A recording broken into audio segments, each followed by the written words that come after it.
Hello, beautiful people of the Philippines! Mabuhay! And around the globe, you are now watching Mami Maya Live Dancer Vlog! This is December dump mga kasisi at mga first time mom. 4 days before Christmas last year, tayo ay kumain sa labas kasama nga si Tito Shiloh, Daddy RM at Enzo. At ang inyong lingkod mga kasisi ay aking isi-share sa inyo ang aming araw na ito mga kasisi. Kaya naman, let's go!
Dito nga mga kasisi tayo ay tapos nang mamili at ang itsura ko dyan naman mga kasisi ay ngiting tagumpay na naman, pero si Daddy RM hindi natin alam, basta babayaran na niya yan mga kasisi at mga ka-first time mom. At after nga niyan tayo ay kakain na mga kasisi. Ewan ko ba, at pagka nanay na tayo talaga nga para sa anak na lang natin yung ating bibilhin, wala na para sa atin. Kahit nga ang gulo-gulo nga ng buhok ko dyan mga kasisi, wala na akong, hindi ko na napansin mga kasisi.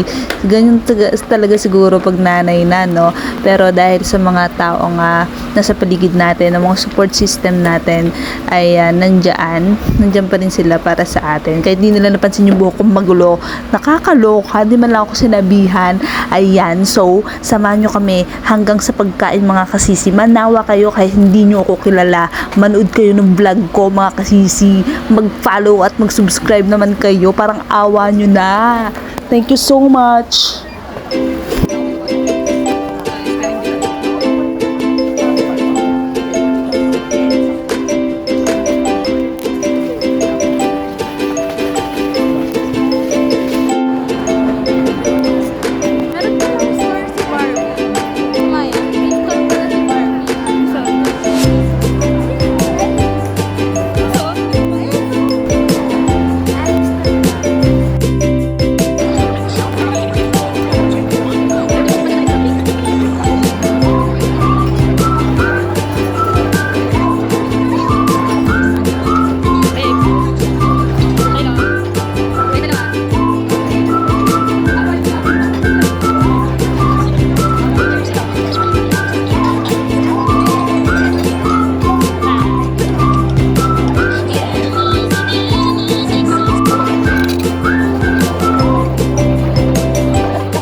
Dito nga mga kasisi tayo ay tapos ng kumain, kaya naman na maya-maya lamang ay bago tayo umuwi, nagyaya ang kapatid ko pumunta sa bookstore at tayo ay bibili na rin ng gift wrapper para sa mga regalo sa Pasko.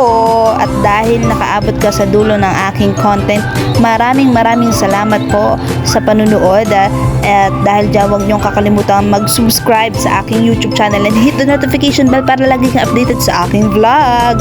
Bye! Thanks for watching!